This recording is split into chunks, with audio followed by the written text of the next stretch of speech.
You may have heard of birth doulas and death doulas, but have you ever heard of a trauma doula? That's me. My name's Toni, and I'm the trauma doula, and this is your place to heal trauma, body, and soul. May this session be exactly what you need. Are you working on empty? Are you pouring and pouring into people, all the while not receiving back what you should be getting back? If so, today is a message for you. And I find nothing to be coincidence, and as soon as I started speaking, sirens started going off in my neighborhood because I live in a place where I'm in the city, there's sirens, it's Portland, there's bustle, okay? And as soon as I said, are you pouring into people and not getting anything back, that siren started going off. So your house is on fire and your cup is empty. How do you expect for what you give to really be supportive and helpful to the people that you're giving it to? There is nothing in your cup right now. And I know people talk about, oh, you need to fill your cup before you fill anyone else's. You need to fill yourself up before you fill anyone else up. What does that mean? You know what I'm saying? Because I feel like we come into our spiritual journey or our trauma recovery journey, whichever journey you're on, I feel like they're the same thing personally. Not everybody feels the same, and that's okay. We come into these journeys and we are where we are. We start where we start. But there's these things, there's these adages that people say all the time, and I think because people say it all the time, we don't really think about what it means to have your cup full, to have your cup runneth over, right? If your cup ain't running over, you don't have nothing to give. Just because your cup is full doesn't mean you should be pouring into everybody. You give the excess, not the contents that are supposed to be within you. And if you have nothing, there is nothing you can be giving anyone that's of any true value. Because at the end of the day, if you are giving and receiving nothing, no reciprocity, kindness, care, you will begin to build this resentment and this anger. And I find that this is especially true for my caregivers and my people pleasers. Okay? When you're a caregiver, when you're a people pleaser, first off, there's nothing wrong with wanting to make people happy, wanting to be a joy in someone's life, wanting to make someone's load a little bit lighter. There's nothing wrong with that. And there's nothing wrong with being a caregiver.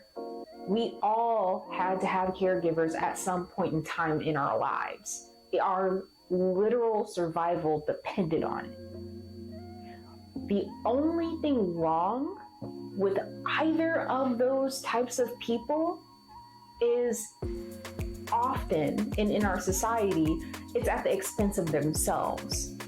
You're only really a caregiver if you sacrifice yourself, if you sacrifice your sleep, if you sacrifice your health, your wellness, the things that make you light up. Only if your light is dimmed are you really a caregiver. And that's just not true. But that is what our society wants us to feel. And you have a natural tendency to give care to others, and that is beautiful. But society says it's only beautiful if you die doing it. Think about how many people, I truly believe that as an energy healer, as an energy worker, everything you do is connected to your life force energy. And if you are not filling yourself up, you are depleting your literal life force. The thing that animates you and keeps you going and gives you a glow and helps bring the spark in your eyes. And so often we are disconnected from that all because we're told that either we're not worthy of it, we don't deserve it, or because we're told if we don't have certain things, we don't deserve to be filled up or to be happy. There's so much in our society that pushes against us filling up our own cup. But there is nothing you can give anyone by sacrificing your joy, your peace, and your power. I'm gonna say that again. There is nothing you can give anyone by sacrificing your joy, your peace, or your power. Because the moment you do that, you sacrifice those things, you give those things up. That person who is receiving whatever you gave also has to give up a little bit too. We may not see what they have to give up to receive from that place of your disempowerment. And I'm not just talking to you, I'm not trying to beat you up, okay? But this is what's coming through, so I have to say it, because that's why I'm able to say what I say, because I say it as they said it, okay? So if you are giving from that place of your own disempowerment, you are also disempowering the person that you are giving to. And I know if you're a caregiver or a people pleaser, 90% of the time, you're a person who wants to do right by people. And the best way to do right by people is do right by you. Because we lead by example. The people that we want to caregive, the thing that they learn from us the most is about who we are and how we carry ourselves. And if you are not being the person you need to be to give care to someone, you stepping back and saying, I need a break and I'm gonna take it, is far more powerful for the people you give care and love to than you saying, I'm gonna go another night without sleep. I'm gonna go another night without cooking myself a decent meal. I'm gonna go another night without doing one single thing that brings me joy.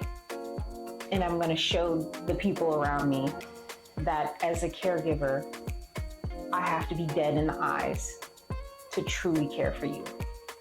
And that's not what we want for people. It's not. We have to stop giving from this place of deficit. How are you gonna fill your cup up? Okay, in the tarot, if you know anything about tarot, our cup is our emotional space of healing and energy and affection and emotional connectivity to other people.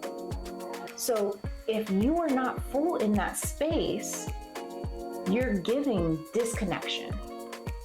I can guarantee you people will love to receive from you, whether that's words, whether that's actions, doesn't matter. People will love to receive from you when you're in a place of having received love, care, and affection from yourself. People will act completely different around you when you are full. There is nothing that you can gain from sacrificing yourself. Sacrifice yourself no more, because you are walking around concerned with the fact that nobody else does what you do for them. They shouldn't. No one should give up their power and personal power. I don't mean the power dynamics of hierarchy that we have come to know as power. True personal power that cannot be shifted because of what someone says or does. No one should give up their personal power, their peace, or their joy for anyone else. I'd say the moment your peace, your internal peace, and that sense of not just calm, but absolute respite within yourself and who you are and how you are, the moment that's rocked, that's when the shadow work begins. That's when what inside of me is saying that I need to give something up to keep everyone else happy? What inside of me, what have I been shown? What have I seen that makes me think if I am not dying to care for you, to make you happy, if I'm not dying to do those things, if I'm not miserable doing those things, then I must not be doing it right? What inside of me says that? What have I seen? What do I think will happen? And you know what? I know one of the fears is definitely that people will leave you and people won't want to be in your life and they won't want to be involved with you. If people start to leave your life because you are loving yourself, them are not your people, honey. Them not your people. I'm gonna say, them not your people. Those are not your people. Let them go. Because there are gonna be people who want to fill you up, who want to be involved in filling your cup, who want to be involved and see you thrive. There are gonna be people, friends, romantic partners, acquaintances, co-workers, colleagues. There are going to be people in your life who want to see you grow, who want to see you thrive, who want to see you doing more. My significant other, he loves to see me happy. He loves to see a smile on my face. He loves when I do things that make me seem more calm. He'll even say, yeah, it seemed like you're just a little more happy when you hang out with this person. You get a little spark in your eye when you talk about this thing. And there are so many people who will do the same for you. I know it. And I've been in that place where I did not think that was possible, where I did not think those people existed, and they do. It might be difficult to let go of the crowd, but a trauma recovery journey and a spiritual journey, whichever you're on, maybe you're on both, I think they're the same. Those journeys, they're not going to happen with flocks and flocks of people around you. And they're not going to happen with people who are takers and with people who genuinely do not want to see you thrive. It's not going to happen around energy vampires, okay? It's not. So please, if there is anything you got from this today, find what fills you up. Find your glimmers. A glimmer is the opposite of a trigger, okay? It's the opposite of a trigger. It's a thing, it can be, tiny at this point, because I don't know where you are. Maybe you have not had a moment of awe or excitement or calm in a very long time. And if you haven't, this is a heart hug. This is for you, okay? Been there. If you haven't, find your glimmers. Just look around at your life right now and find one single thing that makes you feel even just a little bit better. Just a little bit. Because sometimes you're not going to notice it right away. It's not going to feel like earth-shattering, awe-inspiring magnificence. Sometimes it's just holding your cup of hot tea or coffee or whatever and sitting. Sometimes it's just the smell of books. Those are some of mine. And sometimes it's other things that just seem small, but they're important. Find your glimmer, at least one, and then do that thing. One small, tiny thing. Now, one thing about glimmers. If you have children, sometimes your children are a glimmer. They really are. And that's okay. I'm going to ask you to find a glimmer that is not a person. Find a glimmer that's not a person. And I say that because people aren't always around. People don't always act the way you want them to act. People are not, they're glimmers. They can be glimmers. There are people that can be our glimmers. But I'm going to tell you to find one that is not a person, that's not your baby, your child. Try to find something that is just yours. Okay?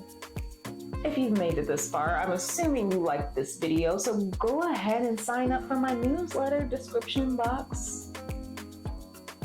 The newsletter's in the description box. Peace.